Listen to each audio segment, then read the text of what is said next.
What's up, folks? We're live. I'm walking here. This is Miguel, and we're back on the walking path, talking about stuff that, talking about stuff. Today's episode, the American family tree. And I'm saying this is part one. These are the roots. I'm starting to think that I should change the name of this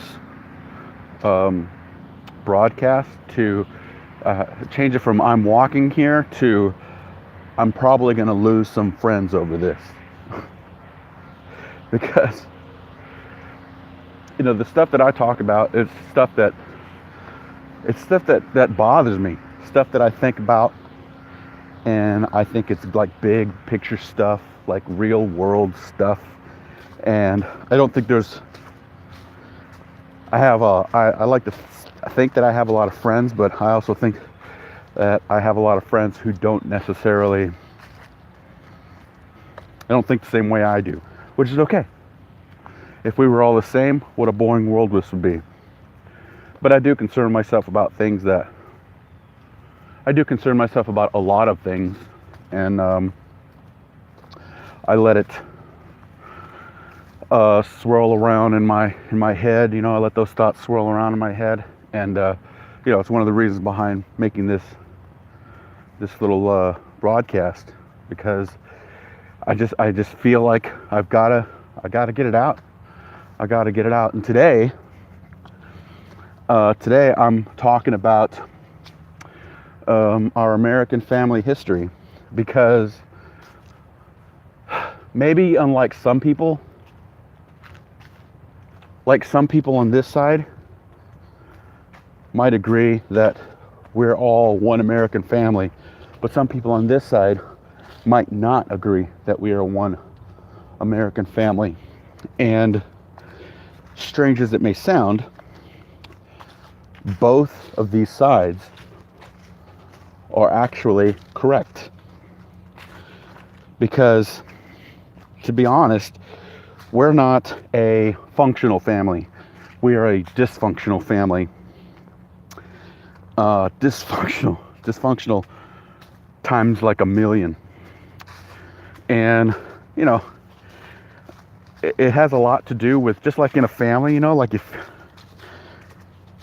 you hear a lot that in family drama, you got folks who don't get along, right? Moms, dads, aunts, uncles, brothers, sisters. Something happens in their lives, and all of a sudden there's this rift, right? That's created. And despite their history together, they can no longer get along, right? And these rifts can go on for so long, knowing the reason behind it all getting started gets all messed up and cloudy, and nobody really knows. And that's a lot like America is, America right now. The tiny difference is the history behind the rifts that exist today, mostly like racial tensions, right? But there are also tensions in classes, rich people, poor people. I always lean towards that, because I think the divisions which exist today are more economical than they are racial. But I also believe that there are fragments of previous racist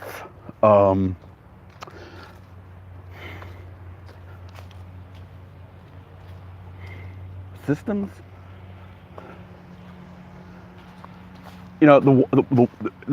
This country, the world, period, was formed, or let's say the world is formed, and this country is no exception, modeled behind, trying to choose my words carefully here. Let's just say there's like no, there are to my knowledge, there's no such thing as a successful civilization that was not built on the backs of other people. Most of the time at the cost of another people. And America was no different. America is no different. America now is way different than America in its infancy, and even America in the 60s. The 60s is always where I'll make reference to, right? Because that's when the racism and racial tensions were at their worst. Now, some might argue that today they're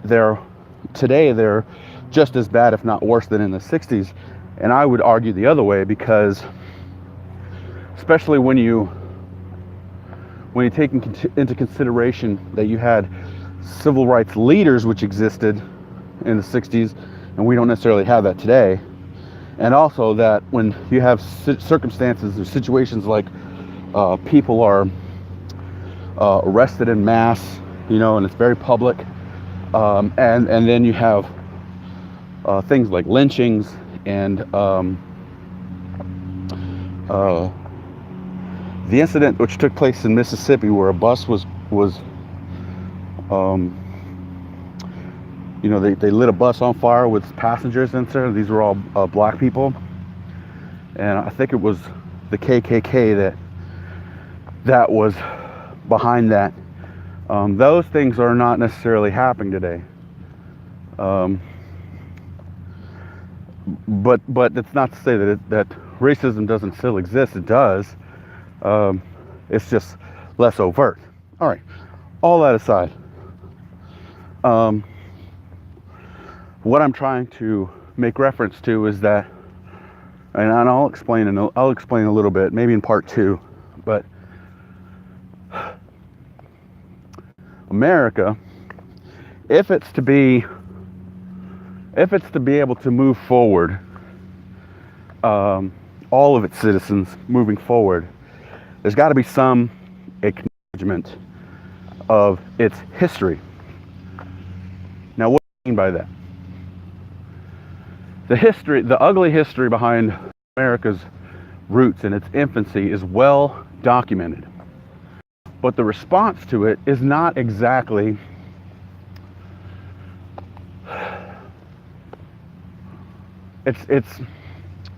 there's not necessarily an appropriate response by all citizens.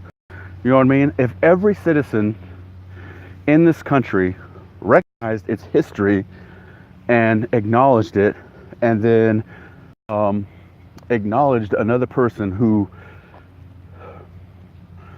identifies the different roots, the different legs, the different route by which this country was formed. If a person who is a root is acknowledged, and their history is acknowledged, and it's recognized that yes, this country is a success because of your contribution and the contribution of your people and your ancestors, I think we might be able to move on a little better. Now, I'm going to explain a little bit more, but that's a very oversimplified explanation of a solution. Now, if I could, what I would say is you have to understand the roots. You have to acknowledge the roots, right? And in order to do that, you have to understand words like, what's the word? Like diaspora is the word that mostly gets used for like the Hebrew and the Jewish people, right? Because they were a kingdom that was scattered to like the four winds, but they were all connected, by their Hebrew roots. And I would argue that a diaspora exists in America. I've never read any of this stuff, and I do apologize if I'm regurgitating somebody else's stuff. But these are just dots that I've connected in my own research and my own education, and et cetera, et cetera. But what I would say is the diaspora, there are 3 different diasporas and roots, 4-ish roots, but 3 that aren't necessarily acknowledged and appreciated and go underappreciated. The first one is that of the African American slave. The second is that of the Native American, the Indian, the indigenous people, los indígenas. And the third is that of the Mexican American plight, who also, by the way, is more of a subcategory of the Native American.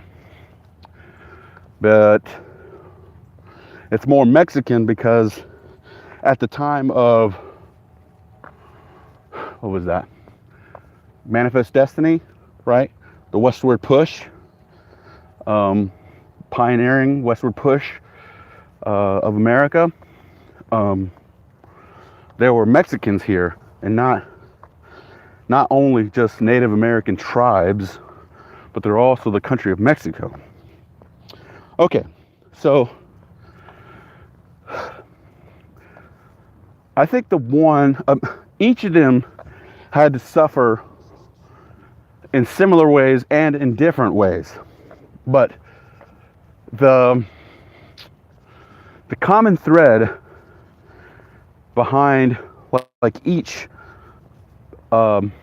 behind each group, at least one of the common threads, is what was assimilation, right, or Americanization.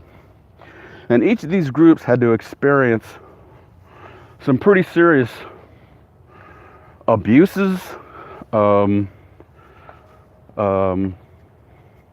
difficulties for the sake of Americanization or assimilation, whichever words you want to use. The Native Americans, for example. Now, I've heard people say that the result of Native Americans being displaced is it's the same result as it's the same sort of stuff that they had been experiencing themselves, right? Already, they're between warring tribes, right? And that's true because there were warring tribes.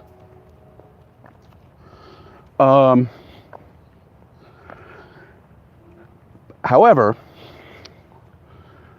the intensity or the magnitude of displacement, and especially the amount of resources that were being used by the conquerors, those that conquered these civilizations, was traumatic, to the point that the trauma that was being experienced by these people is something that, like all the other groups, was being shared with generations. The Trail of Tears, for example, I think that was the Seminole Nation, or was it the Cherokee Nation? Either way, it was, if I remember right, it was Florida, the Southeast, and the tribes that flourished in the Southeast, and their entire culture and their entire way of life and the way they survived was based on a southeastern climate, right? On the southeastern climate. When it came time for them to be moved by the new settlers of that area, they were then moved into an area, I think it was into the Southwest, and in the let's see, it was the Southwest and arid regions where they have no knowledge of how to survive.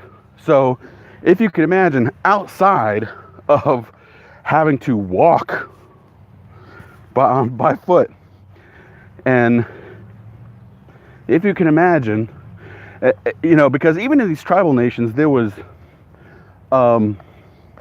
affluency, right? People who had status, and people who, there was a structure, right? Everybody had to.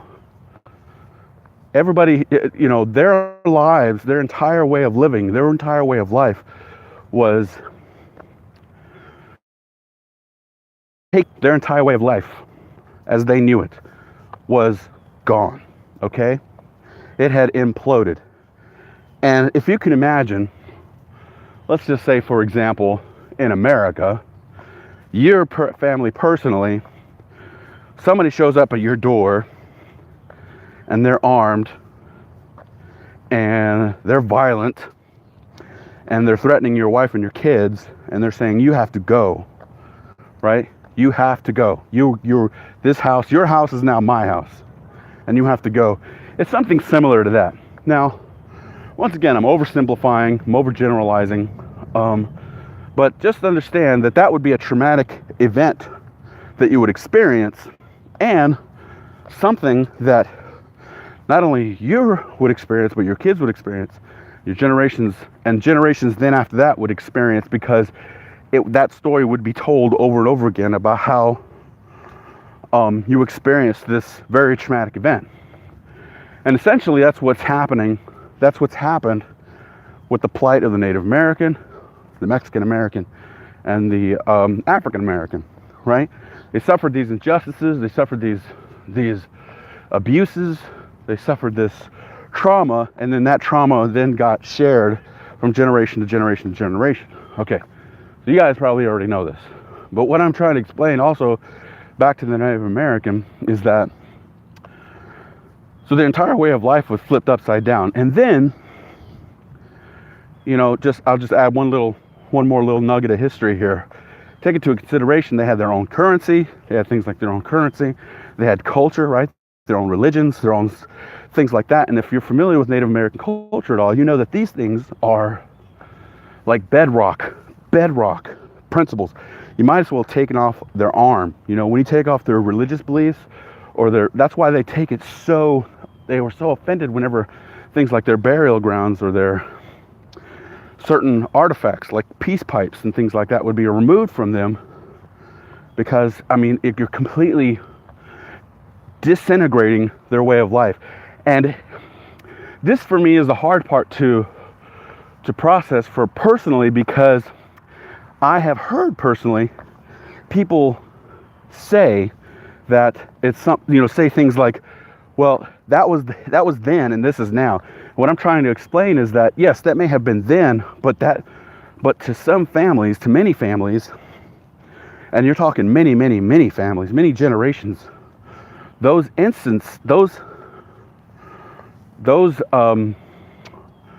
moments in time may as well have been yesterday, because those things have been passed on and passed on and passed on. And the idea of passing on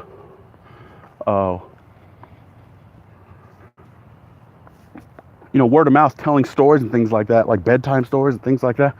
And you guys understand, I'm sure you guys are very smart, but it's like, it's like telling like a Paul Bunyan story or something like that. It's the same thing, back in the day, we had these awesome peace pipes, and when we had our peace pipes and we were able to perform these ceremonies, our life was good. And then the white man shows up, he takes away all of our stuff, everything that makes us who we are, and our life goes to crap. And we were never able to bounce back. And if you've attached who you are as a tribe, as a family, and as a community to these things or these traditions or things like that, you can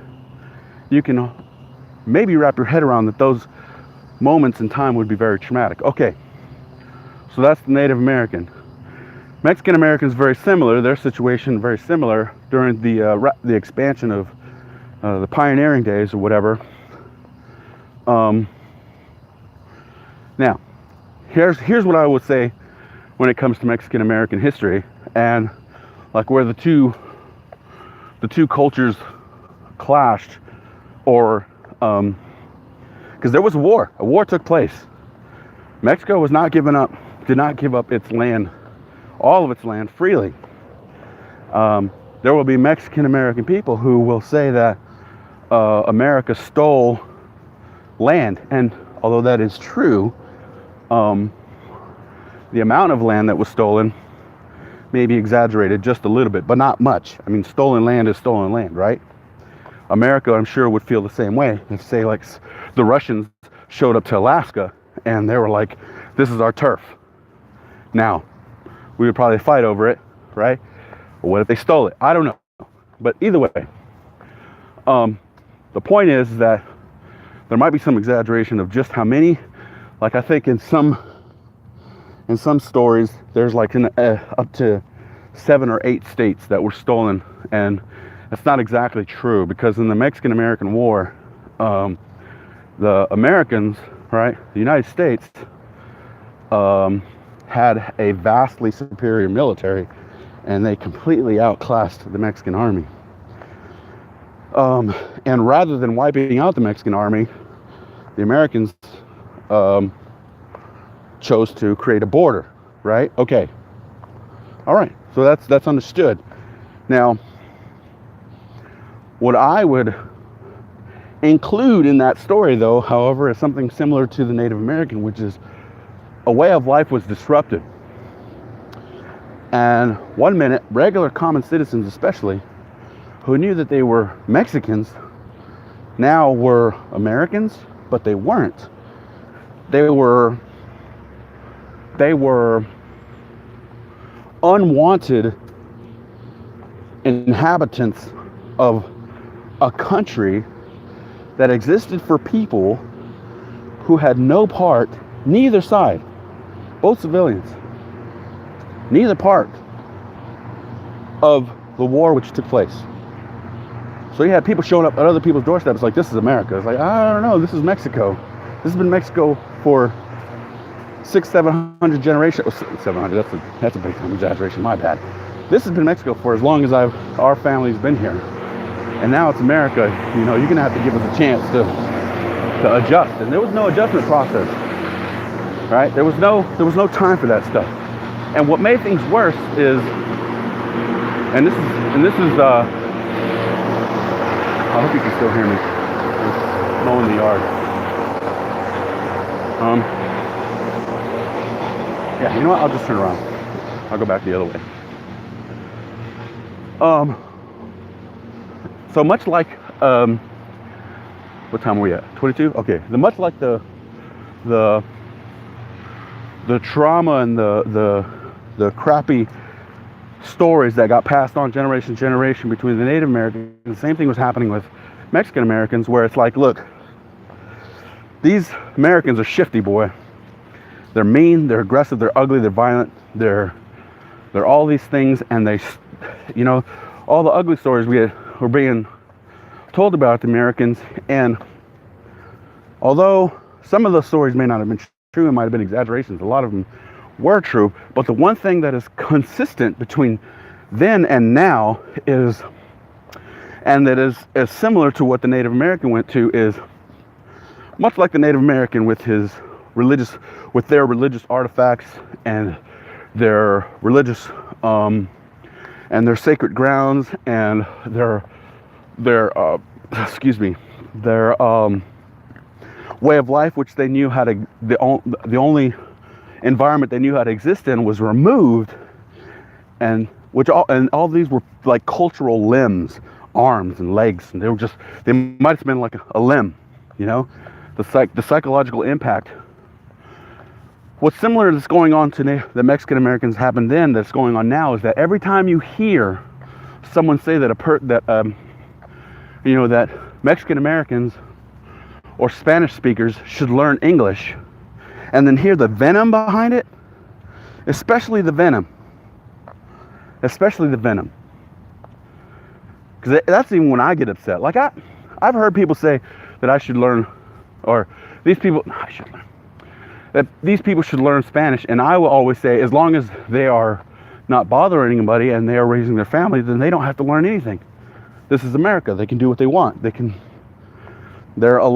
entitled to life, liberty, and the pursuit of happiness by the virtues that were given to them by God and affirmed by the Constitution of the United States. As long as they are not hindering anybody else's life, liberty, and pursuit of happiness. And hamburgers don't count. Let's be real. Hamburgers don't count, right? Fast food service does not count. We're talking about your family's well-being and your ability to maintain, to take care of your family. That's what we're talking about. We're not talking about hamburgers. If you go to the burger joint and some guy don't speak English very good, that shouldn't be your evidence that that the country's going to crap. Okay, that's a burger joint. Now, if you need the police, right, or if you have a fire or anything like that, and the guy that shows up don't speak English, okay, well, that's a problem. That's a problem. You can't communicate an emergency. You can't communicate, that's a problem. But the fact that people don't speak English in the United States, that's not a problem. Because as long as they are able to manage themselves and manage their families and take care of their families, and that's really all that matters. That's really all that matters. That is the way I usually just explain that is a conqueror's way of thinking. A group belongs in this land by virtue of the fact that they won it over, right? And those that lost then have to assimilate themselves. But that's not true, at least not in America. Not in America, not the way we understand it. I'm still going to run into this lawnmower, so I'm just going to keep walking. That's not the premise that America was built on. And that premise by which America was built on is what immigrants hang their hats on, right? You guys, and immigrants especially legal immigrants. I'll never advocate illegal immigrants outside of the fact that I get that that most of them are good people trying to take care of their families. But, my family did it right. And I will acknowledge that it took a lot of work, a lot of patience, but they still did it. So, what can I say? Talk about that more in a different episode. But either way, immigrants will always hang their hat on two things especially.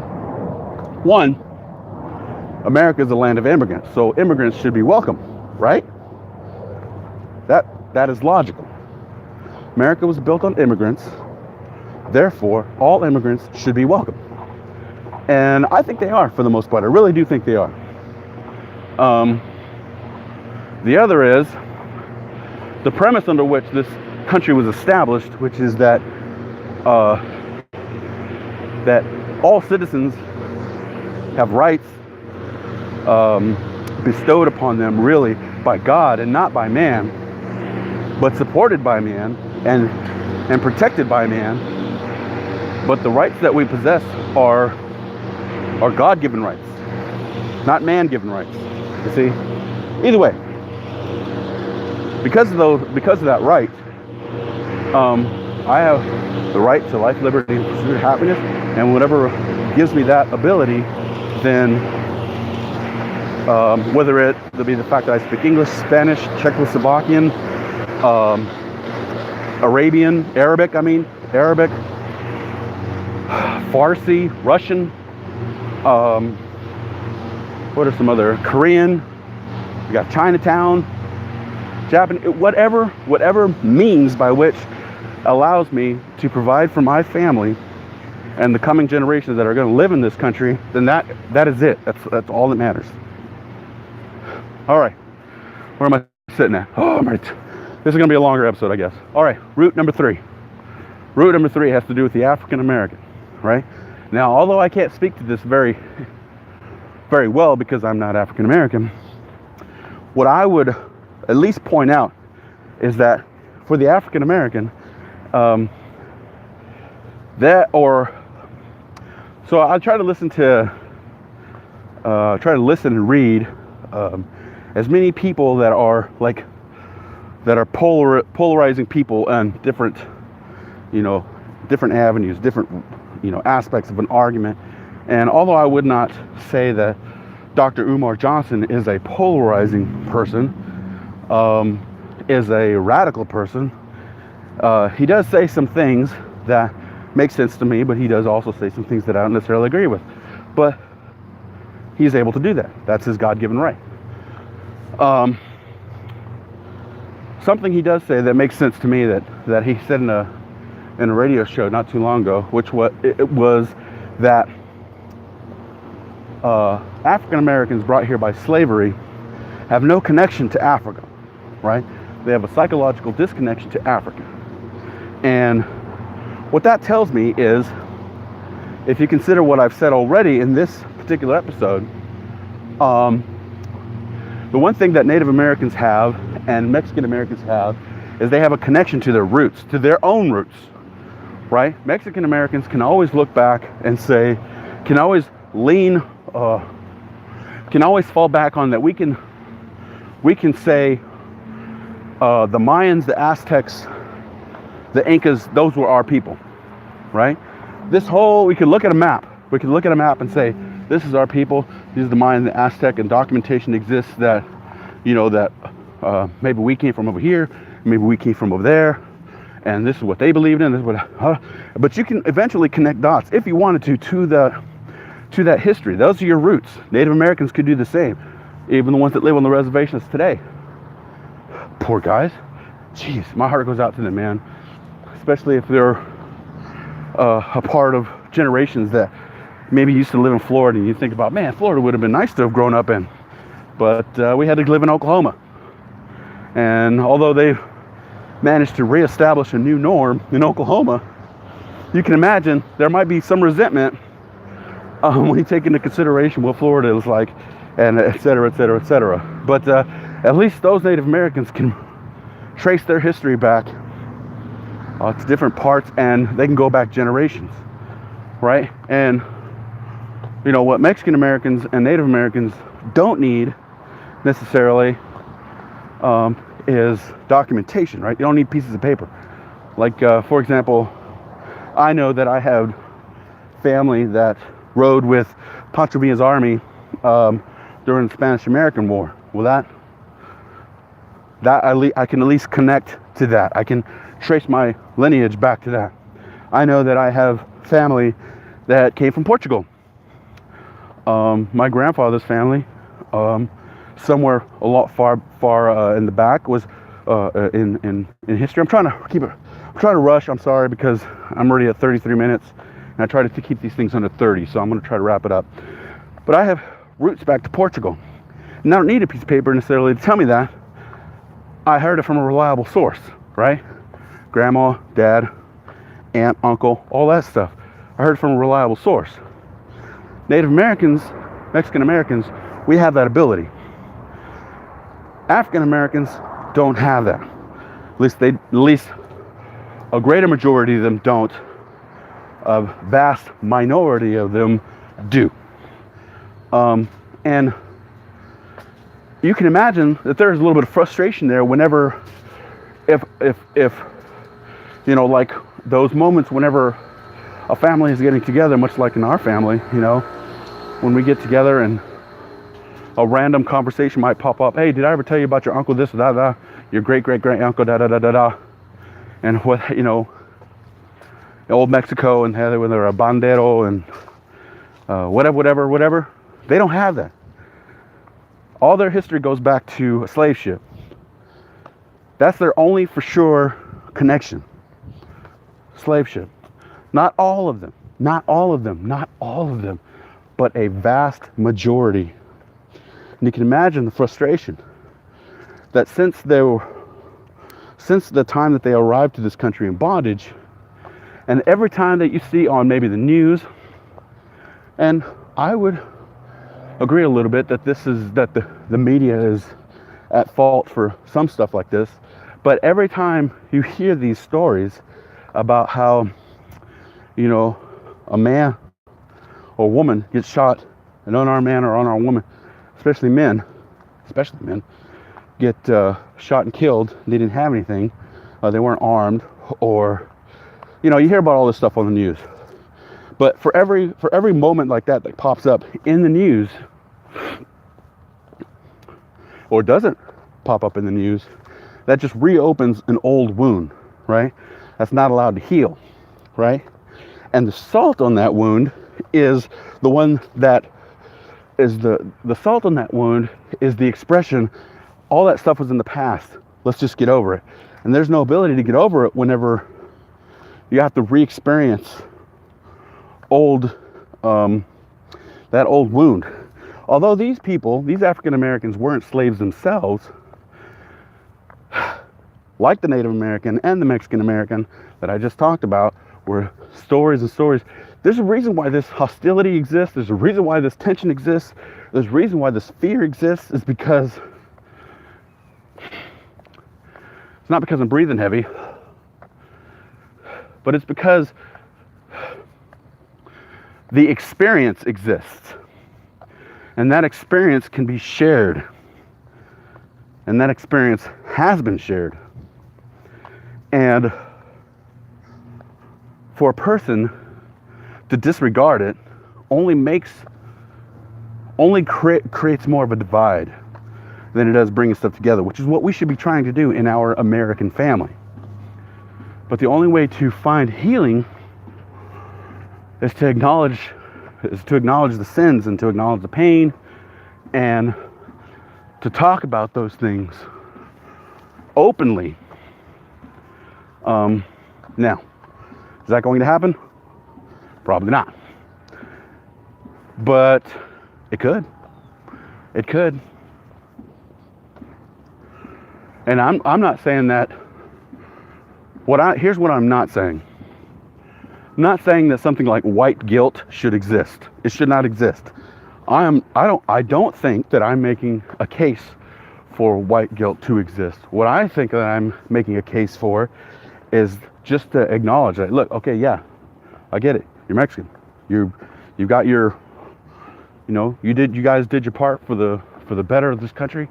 Thank you for that. We appreciate it. Okay, I got it. How do we fix this? How do we fix this pain? How do we fix this? What do we got to do? All right. If it has to do with saying, out loud that,